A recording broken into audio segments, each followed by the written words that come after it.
suffocated when it hurts.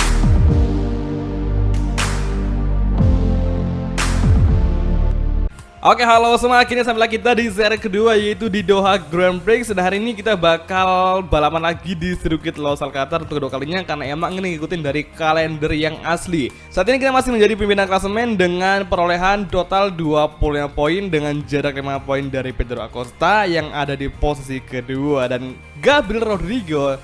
Sesuai dengan apa yang kalian komentar di video kemarin, bahwa kita memiliki angka yang sama atau nomor yang sama dengan Gabriel Rodrigo di angka 2. Tapi kayaknya beda, soalnya kan kita memiliki angka 0 di depan dari angka 2 cuy. Jadi nggak apa lah ya, kita pakai nomor 02 dengan nomor 2 dari si Rodrigo, supaya ya ada sedikit hal yang unik di kelas Moto3. Soalnya kan kita belum pernah lihat sendiri bahwa kira-kira emang bolehkah kita memiliki nomor yang sama di satu kelas yang sama. Kalau gitu langsung aja masuk ke sesi kualifikasi untuk GP Doha kali ini, itu seri kedua.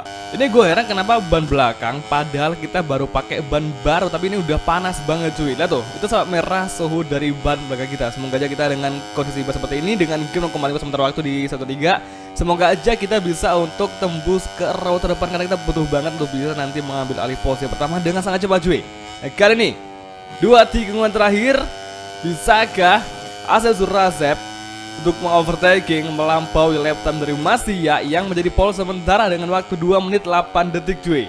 Semoga aja kita masih bisa untuk mengejar top speed di sini, karena emang kita lebih kuat di top speed sama kayak kemarin di GP Qatar waktu awal seri MotoGP karir awal di 2021. Dan kali ini kita meraih posisi ke-4. Yes, luar biasa, lumayan cuy. Dengan gap 0,3 itu masih cukup tipis, yang berarti kita masih ada peluang nanti untuk mengejar Masia dan juga kawan-kawannya lainnya yang lagi ada di baris depan. Dan lagi-lagi ternyata 3 orang itu yang bakal menjadi musuh kita di GP Doha kali ini cuy. Kayaknya sama kemarin dimana Pedro Acosta, Rodrigo hingga Masia tampil superior banget di awal seri kemarin. Tinggal hari ini apakah nanti mereka di seriesnya bakal kayak kemarin, atau malah justru ada hal yang cukup membuat kita nggak ngelakuin hal yang sama. Mungkin aja kita ada halangan, atau mungkin juga Pedro Acosta, Rodrigo sama Masia ada sedikit hal juga dimana pastinya bakal ada juara baru lagi. Kalau kita langsung masuk ke sesi race untuk MotoGP, tepatnya untuk Moto3 di seri Doha, tepatnya di seri ke-12. Oke, here we go. Greetings to all of our viewers from the peninsula of Qatar. The spotlights that light up the Losail circuit are on, and any moment now the Moto3 bikes will be revving their engines. Nah, kalau ngomongin soal race GP Qatar kemarin, kita udah tahu sendiri bahwa ada 3 pesaing kita yang sangat sekali, yaitu si Pedro Acosta, Masia, hingga Rodrigo. Jadi apakah hari ini mereka bertiga bakal kuat lagi, atau malah justru sebaliknya kita kedatangan lagi musuh baru dari tim yang lain? Biasa sih yang paling cukup gue pikir bakal masuk nanti kayaknya sih tim Petronas, atau mungkin dari rekan tim kita yaitu si Tatsuki Suzuki. Tapi ya nggak tahu, tapi yang pasti kita hari ini bakal berjuang aja. Semoga aja nanti di pertama kita bisa langsung bersatu mengambil alih posisi pertama dengan sangat cepat, karena kita butuh poin yang banyak agar bisa menjadi juara dunia dengan sangat cepat di sini. Semoga aja kan cuy. Karena ini untuk kompon ban kita sepertinya pakai kompon soft dan hard aja, soalnya depan kita pakai soft aja supaya lebih enak buat ngerem, supaya bisa lebih lihat braking agar bisa untuk eliminasi ketika udah masuk ke tikungan cuy, terutama di tikungan pertama. Nah, kemarin ternyata ada yang lihat bahwa ada sedikit bug di mana waktu kemarin di sesi warming up lap itu di list ridernya ada napak Valentino semuanya. Gue nggak tahu itu, gue baru nyadar kemarin waktu ngelihat videonya langsung, kok ini ada Valentino kan. Jadi awalnya gue nggak sadar ternyata bener aja ada Valentino yang tiba-tiba mendadak menjadi semua tampil atau profile rider yang ada di list di starting grid. Tapi kali ini kayaknya udah fix. Semoga aja nggak ada pembalap yang crash, dimana kemarin juga terjadi crash massal di sektor terakhir. Oke, semangat untuk Moto3 Doha Grand Prix seri kedua kali ini. Start shortly here in Doha, and the riders are ready to compete on an amazing illuminated racetrack.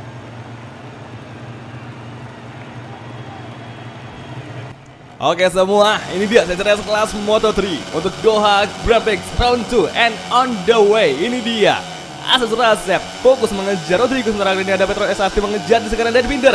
Darin Binder berusaha mengalahkan Asel Zurasep di sini. Kita breaking di first corner lagi-lagi. Kita diovertake oleh Petro SRT dan kita malah nabrak, malah crash. Astaga, di first corner crash.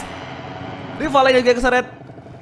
Aduh, sayang banget. Dan Darin Binder karena nggak ada manual race, makanya dia langsung bisa untuk ngacir di depan.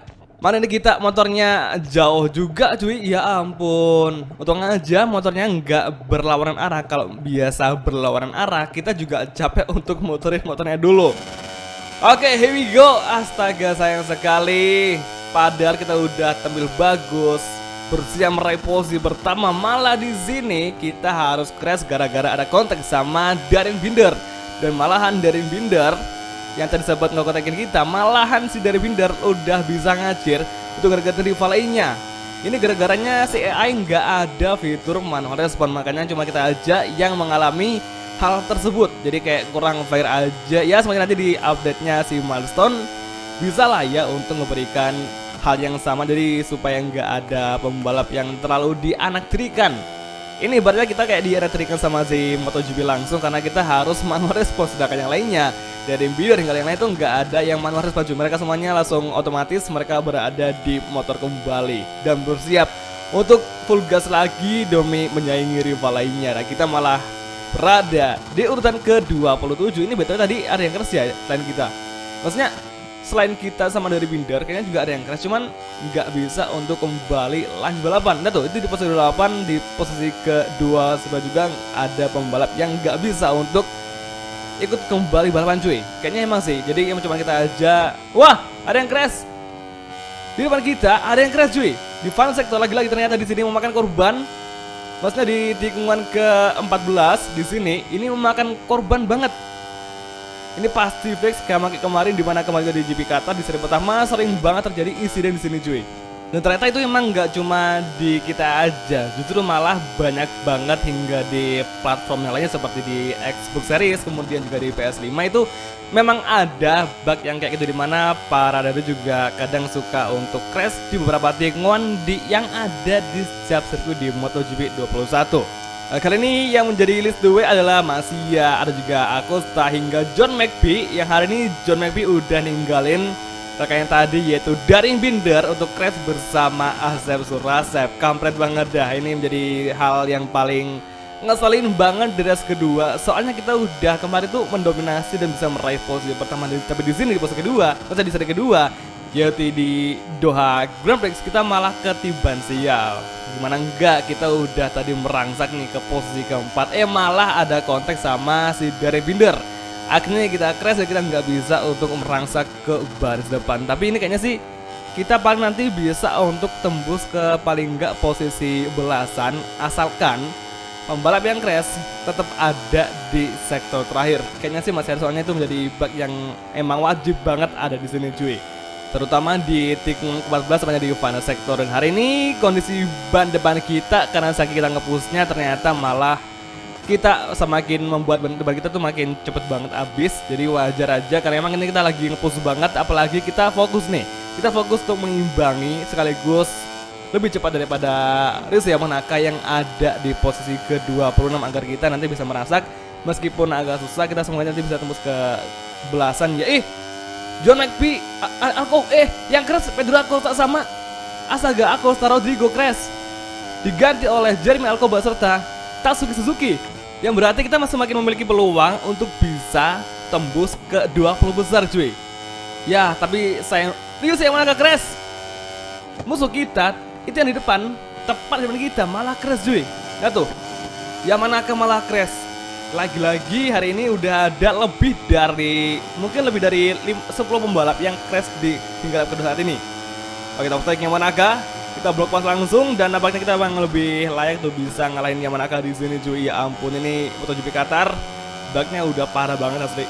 Tapi ya kalau gua mati dari crash yang kemarin ya di tikungan ke-14 itu, kalau nggak salah gara-garanya seorang AI dari, jadi tiap masing-masing AI itu ngambil lainnya atau jalur waktu ngambil apex terdalam itu terlalu dalam cuy. Jadi dia malah nginjakin curb yang bisa dikatakan bahwa curb di tikungan 14 itu benar-benar tinggi banget dan juga cenderung agak miring.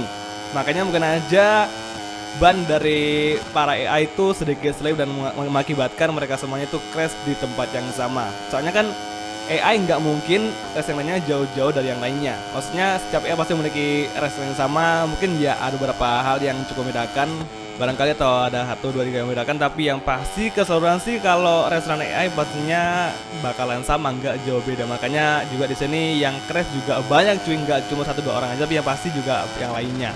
Apalagi belum juga kalau kita kena efeknya. Sebagai contoh misalkan ada pembalap yang ada di depan kita tiba-tiba crash. Nah itu kalau kita nggak refleks menghindar, otomatis juga bakal nabrak dan kita bakal crash juga. Makanya itu menjadi salah satu penyebab juga yang membuat pembalap atau AI di sini memiliki insiden yang cukup parah cuy. Kalau nggak crash sendiri ya pasti kena ketampol sama pembalap lainnya. Jadi pokoknya kita hari ini cukup aman karena di depan kita nggak ada pembalap yang sangat rapat. Jadi trafiknya masih sangat-sangat sepi sekali, jadi kita bisa lebih ngepost lagi meskipun kondisi ban kita udah mulai habis dan bisa kita ambil persenan di angka 10% cuy. Itu tipis banget apalagi karena itu udah benar-benar habis banget. Kini kita pakai ban soft dan tadi harusnya kita pakai komponen medium aja ya supaya masih memiliki peluang yang bagus. Kan awal tadi ya ampun Andy Vartis biar crash. Astaga 4 membalap lagi-lagi Andy Vartis crash 2 kali hingga seri kemarin. Dari seri kemarin, ya ampun, Andy Vartis bener-bener apes banget di 2 kali race GP Qatar ya ampun. Tapi ya setidaknya kita udah bisa untuk 1 jalur dan 1 tempat sama Andy Vartis yang mana, tapi meskipun posisinya nggak pas, yang penting kita udah bisa untuk berbarengan sama Andy Vartis tadi tepatnya menjelang atau setelah tikungan ke-14 cuy. Nah, kali ini menuju lap ke-4, sementara masih ya Tatsuki Suzuki, Jeremy Alcoa mengisi 3 besar. User Racing, kemudian Sig 58 dan juga Red Bull GT Majo masing-masing pembalapnya bisa untuk mengisi 3 besar. Tapi sayangnya kita bukan yang ada di depan, malahan Tatsuki Suzuki nggak apa, yang penting tim kita yaitu Sig 58 atau Simoncelli 58 bisa untuk mengisi 3 besar cuy. Nah, kali ini di sektor kedua bisakah kita dengan Surasep untuk tembus overtaking Darren Binder untuk posisi ke-20. Soalnya kita harus bisa untuk tembus ke 20 besar supaya lebih enak aja ngegerepin posisi dari si Asep Surasep. Meskipun kali ini jaraknya cukup jauh, tapi tenang aja pasti bakal ada lagi. Wah, track limit astaga. Ya untungnya aja kita masih ada 1 track limit cuy. Jadi kita masih memiliki 4 kali peringatan sebelum kita dikasih untuk masuk long lap penalty. Ini saking ketatnya sensor yang ada di pinggiran aspal, makanya kita ngelebar dikit tadi udah kena track limit dan kita udah memiliki 1 peringatan. Jadi tinggal 4 lagi peringatan sebelum kita dikasih untuk masuk area atau jalur LLP. Tapi semoga aja bisa 2 lagi dan Jeremy Alcoa crash. Karena baknya Sergio Garcia mengisi posisi ketiga. Ini kalau nggak salah Sergio Garcia itu yang bareng sama Izan Guevara yang gabung di tim Gas-Gas. Jadi ini adalah tahun pertama Gas-Gas untuk berlaga di kelas Moto3.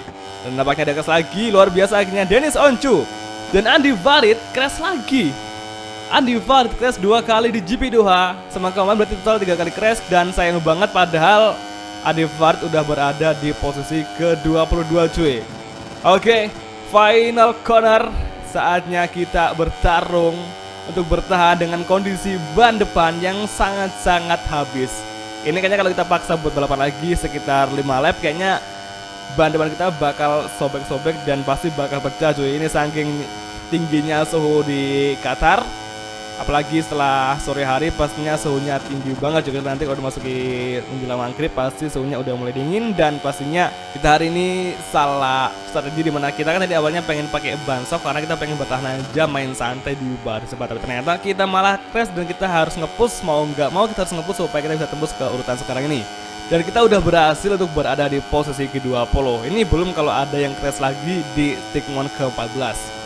Padahal tadi awalnya gue sempat nggak pengen untuk kembali lagi balapan, kita bakal masuk ke pitbox aja. Dan ternyata dengan adanya orang yang crash, kita memiliki kesempatan yang lain yang bisa membuat kita untuk finish di urutan ke-20 besar.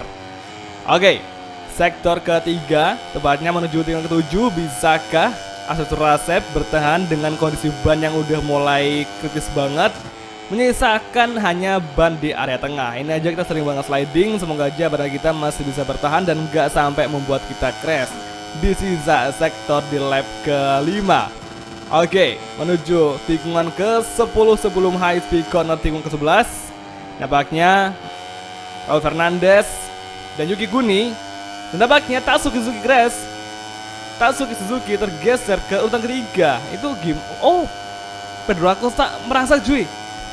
Padahal tadi Acosta udah crash, tapi ternyata dia udah bisa kembali bangkit.